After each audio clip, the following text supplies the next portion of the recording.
श्री राम। सभी साधक भाई बहनों को नित्य के सत्संग में राम राम। हम लोग हमारी साधना पेज नंबर 4 पर है। साधना पथ को 2 भागों में विभाजित किया जा सकता है।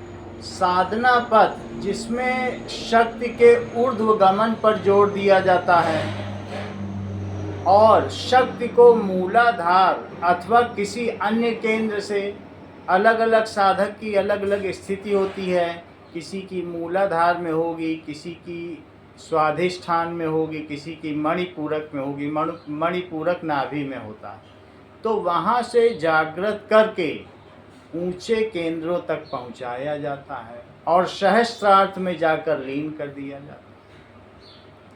वहाँ लीन करने का प्रयत्न व्यक्तिगत संकल्प पर ही आधारित होता है। इसमें प्रभु कृपा प्रायः कम ही होती है। ये आत्म संयम, आत्म बल, आत्म नियंत्रण पर आधारित होता है। इस पथ को आरोह पथ कहते हैं। इस पथ के कुछ मुख्य मार्ग जैसे कि कुछ योग, हठ योग, ध्यान योग, लय योग, राजयोग, ज्ञान योग और कर्म योग।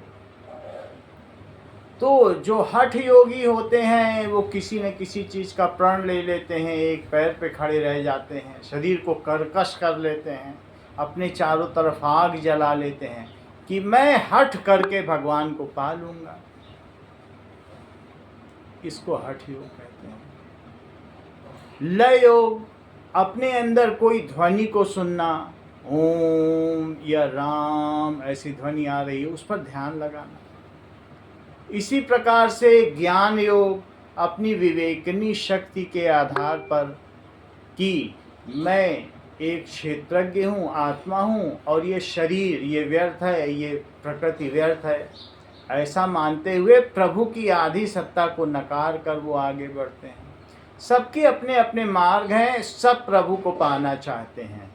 मुख्य कीमती चीज़ है कि सभी प्रभु को पाना चाहते हैं, वरना जब तक तामसी प्रवृत्ति होती है, राजसी प्रवृत्ति होती है, तो प्रभु को पाने की इच्छा ही नहीं जगती। तो हम अगर चल रहे हैं और कोई भी मार्ग है, मार्ग भी कैसा होगा कि जैसी हमारे अंदर गुणों की प्रवृत्ति होगी, हमारे अंदर तमोगुण की प्रधानता है कि रजोगुण की प्रधानता है। तमोगुण में क्या होता है कि हम दूसरे को कष्ट देना चाहते हैं, आलस्य, प्रमाद, निद्रा में घिरे रहना चाहते हैं और दूसरे के दुख में आनंद पाना चाहते हैं। तो इसमें अध्यात्म में तो भगवान खुद ही बढ़ाए तो बढ़ाए। और जो राजस प्रवृत्ति होती है, राजसिक प्रवृत्ति में हम कर्म के माध्यम से आगे बढ़ना चाहते हैं और सात्विक प्रवृत्ति हो जाती है धर्म से, दूसरे की सेवा से। जैसी हमारी प्रवृत्ति होती है वैसा हमको गुरु मिलता है। हमारी लय योग में प्रवृत्ति होगी, हठ में प्रवृत्ति होगी, कर्म ज़्यादा, हम कर्म प्रधान होंगे, अहंकार की बहुत अधिकता होगी कि शिवो हम, मैं कर लूँगा, अहम ब्रह्मास्मि, मैं कर लूँगा, तो वैसा गुरु मिलेगा। लेकिन हम सब उन सब मार्गों से आरोह पथ से अधिक श्रेष्ठ अवरोह पथ है। तो वैसा ही हमको गुरु मिला है, हमको वैसा टीचर दिया जाएगा जिस क्लास के हम विद्यार्थी होंगे। कक्षा 1 में होंगे तो डांटने वाला, डपटने वाला टीचर मिलेगा और PhD के विद्यार्थी होंगे तो उसी प्रकार का गुरु मिलेगा जो एक बार इशारा करे तो बच्चा समझ जाए, स्टूडेंट समझ जाए। तो हमको गुरु भी वैसा मिला है कि जिसकी शिक्षाएं, जिसकी शिक्षा पद्धति, आध्यात्मिक पद्धति अनूठी है। इसमें कहीं पर संसार को पचड़ा नहीं माना गया है, संसार को बंधन का कारण नहीं माना गया है और महाशक्ति माँ का मंगलमयी विधान समझकर स्वीकार किया गया है। तो हम सभी सौभाग्यशाली हैं कि इस आध्यात्मिक विद्यालय के उच्चतम स्तर की कक्षा में बैठे हुए हैं और हमारा गुरु भी बहुत ऊंचे स्तर का है, उसकी पुस्तकें बहुत ऊंचे स्तर की हैं, उसकी जो शिक्षाएं हैं बहुत ऊंचे स्तर की हैं। तो स्वामी जी कह रहे हैं कि पहला मार्ग है कि हम मूलाधार या अन्य केंद्रों से शक्ति को ऊपर आरोहण करके उत्थान करके सहस्त्रार्थ में मिला देना। तो जो रीढ़ की हड्डी है, रीढ़ की हड्डी में सबसे नीचे मूलाधार है, फिर नाभि और सबसे नीचे की हड्डी के बीच में स्वाधिष्ठान केंद्र है, फिर मणिपूरक केंद्र है, नाभि में मणिपूरक, फिर इसके बाद हृदय केंद्र या हृदय के पास में है, सब रीढ़ की हड्डी में। सुषुम्ना नाड़ी है, रीढ़ की हड्डी के बीच में छेद बना हुआ है, कैविटी, तो वहाँ पर जो स्थित है तो वो हृदय चक्र है, और फिर विशुद्धि चक्र या कंठ चक्र है, फिर आज्ञा चक्र है, फिर इसके बाद सहस्त्रार्थ है। हम नीचे से शक्ति का आरोहण करेंगे और करते करते करते करते सभी चक्रों से होकर सहस्त्रार्थ में चले जाएंगे। इस प्रकार से कुंडलिनी, जो 3.5 कुंडल बनाकर हमारे अंदर आध्यात्मिक शक्ति सोई हुई है, उसको हम जगाते हैं। लेकिन मूलाधार एक बहुत बेसिक और धरती से जुड़ा हुआ, प्रकृति से जुड़ा हुआ केंद्र है। यहाँ पर जब भी कुंडलिनी जागृत होती है, किसी भी मार्ग से हम जागृत करें, तो जितनी पुरानी गंदगियाँ हैं, जैसे किसी तालाब को मथा जाए तो नीचे जितना कचरा होगा, यमुना की सफाई चल रही है दिल्ली में, ऐसा पुराना कचरा निकल रहा है जो 500 साल पुराना। तो हम घबरा जाते हैं क्योंकि हमारे अंदर उतनी योग्यता होती नहीं है, इसमें गुरु के निर्देशन की आवश्यकता होती है। तो हम संसार में और चिपक जाते हैं जितना निकलने का प्रयास करते हैं। तो वहाँ लीन करने का प्रयत्न व्यक्तिगत संकल्प अथवा किसी अन्य साधनों द्वारा किया जाता है। मूलाधार से सहस्त्रार्थ में लीन करने का प्रयत्न किसी साधन द्वारा किया जाता है। वह साधन हठ योग, ध्यान योग, लय योग, कुछ भी हो सकता है। ध्यान ही करते रहें, गुफा में चले जाएं, ध्यान करते रहें, शब्द अपना सुन रहे हैं, भ्रू मध्य पर ध्यान लगा लिया, नासिका के अग्रभाग पर ध्यान लगा लिया, कुछ न कुछ करके, क्योंकि ये ज़्यादा महत्वपूर्ण है कि हम प्रभु को पाना चाहते हैं। ये ललक जग गई है तो अब ज़्यादा देर न लगेगी, चाहे हम किसी भी मार्ग से चलें। तो हो सकता है कुछ गड़बड़ हो जाए, हो सकता है कि वहाँ जब बहुत सारा मूलाधार में शक्ति का जागरण हो तो काम, क्रोध, अमर्ष, इसी तरीके से द्वेष, दूसरे मद मत्सर विकार पैदा हो जाए, हम उन्हें संभाल ना पाए, क्योंकि शक्ति का जागरण हुआ है और ऐसे में कई तरीके के विकार भी जागे हैं। तो हम न संभाल पाए और किसी एक ओर वो शक्ति वेगवती होते हुए बढ़ती चली जाए, दुर्वासा ऋषि की तरह क्रोध ही की ओर बढ़ती चली जाए तो अनंत क्रोध हो जाए, इस तरीके काम की ओर बढ़ती चली जाए तो विश्वामित्र को मेनका से मोह हो जाएगा, काम हो जाए, ऐसा हो सकता है। तो ये कुछ भी मार्ग है, लेकिन वे सभी धन्य भागी हैं जो प्रभु की ओर चल पड़े हैं और उसके लिए अतिरिक्त प्रयास करना शुरू कर दिया है। अब अधिक देर न लगेगी। वैसे जो विदेशी दार्शनिक हैं उनमें भी कुछ पथ आते हैं, लाइक फ्रीमैसन्स, रोसीक्रूशियंस एंड थियोसोफिस्ट।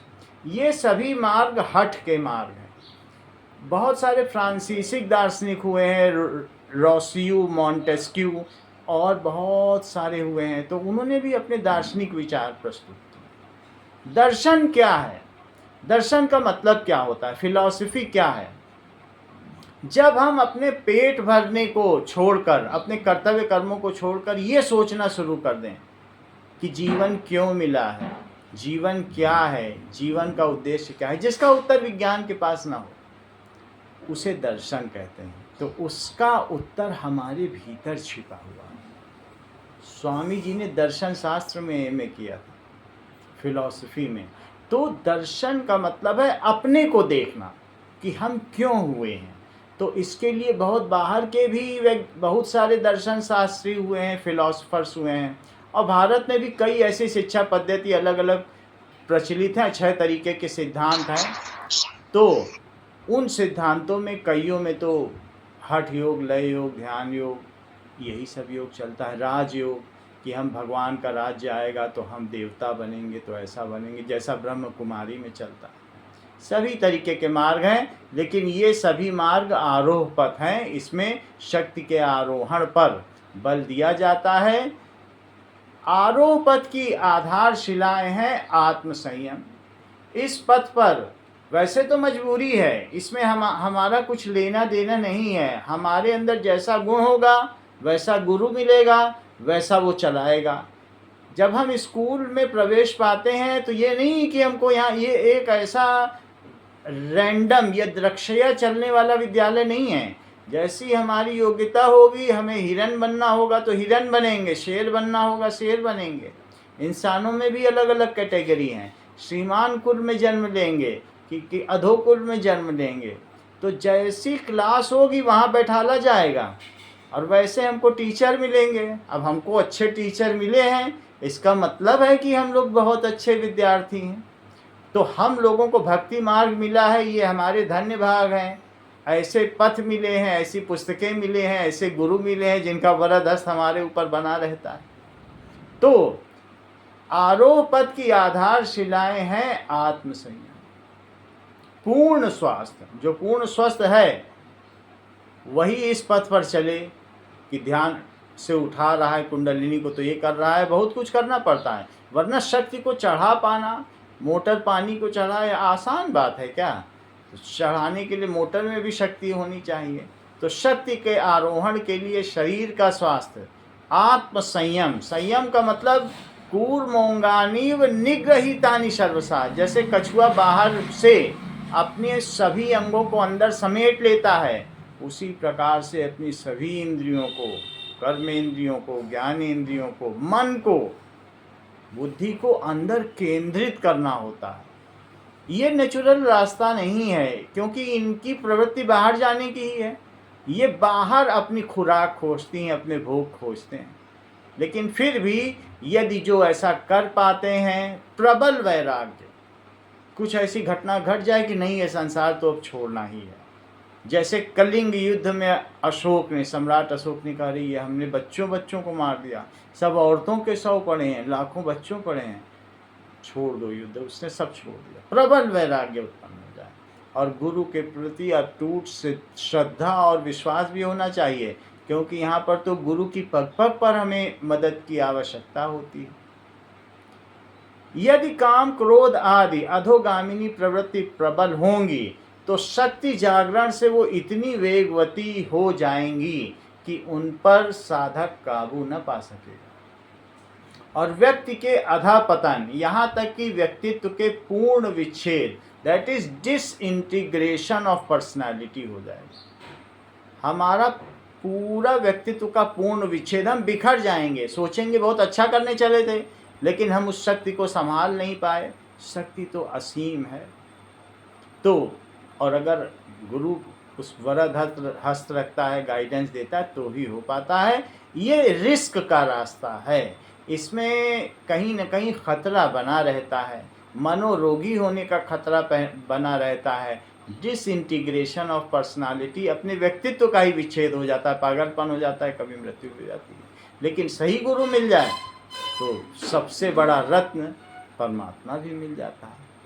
तो हमारे गुरु ने, जो हम लोग गृहस्थ के साधक हैं, उनके लिए एक सहज रास्ता बताया है। तो यह आरोह का साधन पथ, that is path of ascent, is not for ours. We meditators are not made for path of ascent. हम सभी साधक इस पथ के लिए नहीं बने, हम ऊंची कक्षाओं पर बैठे हैं। दूसरा और आरोह से ठीक प्रतिकूल पथ है अवरोह का पथ, जिसमें उतरना होता है। महाशक्ति माँ हमारे सहस्त्रार्थ पर अपना वरद हस्त रखे हुए इंतजार कर रही है कि कब अंदर से पुकार उठे, कब मेरा बच्चा, कब मेरा शिशु, मेरा साधक मुझे पुकार ले। ऐसा नहीं है कि अभी कर रही है, अनंत वर्षों से, जब से हम कण से अणु, अणु से परमाणु, परमाणु से अणु, और फिर उसके बाद बढ़ते बढ़ते पादप जगत में, पशु जगत में, मनुष्य जगत में। ये लाखों वर्षों की हमारी विकास की परंपरा है, यात्रा है। तो उसमें महाशक्ति माँ सहस्त्रार्थ पर she is awaiting a long downpouring her compassion in us। वो बहुत लंबे समय से और विकास के अधिष्ठाता द्वारा जो हमारे परमात्मा हैं, उन्हीं के तो दो विभाग हैं, एक महाशक्ति माँ जो कि प्रकृति है और एक पुरुष। प्रकृति का हमको रिजेक्शन नहीं करना है कि प्रकृति बेकार है, झूठी है, शरीर पचड़ा है, ऐसा नहीं करना है। ये मंदिर है, मन तेरा मंदिर, आंखें दिया बाती, होठों की है तालियां, बोल फूल पाती, रोम रोम जिह्वा तेरा नाम पुकारती आरती। तो हम इस शरीर को मंदिर समझें। हमको सौभाग्य है कि ऐसा शरीर मिला है जिससे राम नाम का जप कर सकते हैं, लोगों की सेवा कर सकते हैं, भक्ति कर सकते हैं। ऐसा मन मिला है जो भगवान में लगा सकते हैं। ऐसी बुद्धि मिली है जो विशुद्ध समर्पण कर सकती है कि भगवान तेरी देन, तेरी भेंट चढ़ाऊं, तेरी देन, तेरी भेंट चढ़ाऊं और मैं तेरा तेरा। तो भगवान ने हमको जो यंत्र दिए हैं वो कमाल के यंत्र हैं। चाकू से चाहो तो अपने शरीर में बंधी हुई रस्सी काट लो, और चाकू से चाहो तो अपनी गर्दन काट लो। तो जो यंत्र हैं इनका समुचित उपयोग अगर किया जाए तो हम इससे कमाल कर सकते हैं, परमानंद को प्राप्त कर सकते हैं, अपने अंतिम लक्ष्य को, परम लक्ष्य को प्राप्त कर सकते हैं। दूसरी ओर आरोह से ठीक प्रतिकूल पथ है, एक दूसरा पथ है, वो अवरोह पथ है, पाथ ऑफ डिसेंट। इसमें उतरना होता है। इसमें महाशक्ति को जब हम पुकारते हैं कि माँ मेरे नन्हे हाथों में शक्ति नहीं है, बच्चा दौड़ते हुए चला आए, माँ मेरी सफाई कर दो, तो माँ उसे गंदा न रहने देगी। वो तो संकल्प से भरी हुई है। महाशक्ति माँ प्रकृति ही है, वो उसकी शीघ्रता से सफाई करके गोद में लगा लेगी और हमको हमारे परमात्मा से, चेतन सत्ता को, आत्मा को हमारे परमात्मा से मिला देगी। ये रास्ता सहज है, ये रास्ता सुगम है, इस रास्ते में खतरा नहीं है, इस रास्ते में मनोरोगी होने की चिंता नहीं है। 80 साल का बूढ़ा जो खांस रहा हो, कई बीमारियों से ग्रस्त हो, वो भी बड़ी तेजी से सिर्फ पुकार के माध्यम से, भक्ति के माध्यम से आगे बढ़ सकता है। तो अवरोह का मतलब ही होता है उतरना। जैसे पहाड़ पर चढ़ना मुश्किल होता है, जरा सा पैर रपटा नहीं, कहीं सावधानी घटी दुर्घटना घटी, सावधानी हटी दुर्घटना घटी। तो आरोह के पथ में पहाड़ पे चढ़ रहे हैं, पता चला पैर रपट गया और नीचे आ गए जहाँ से चले थे। लेकिन उतरने में क्या है, उतरना तो बहुत आसान होता है, उसमें तो उतरते ही चले जाएंगे। उसमें आत्मबल या आत्म संयम के बल पर हम प्रभु की ओर नहीं चलते, हम सब कुछ माँ के चरणों में रख देते हैं, अपने दुर्गुणों को भी माँ के चरणों में रख देते हैं और इस प्रकार से प्रभु की ओर निरंतर पुकारते रहते हैं कि हे प्रभु तू जो करे सो करे, जो मेरे हित में हो वो करे। जगह जगह स्वामी जी ने खुद भी ऐसी पुकार करी है और उन्होंने पाया है, और हम लोगों के लिए भी ये अनूठा रास्ता बताया है। श्री राम। राम राम।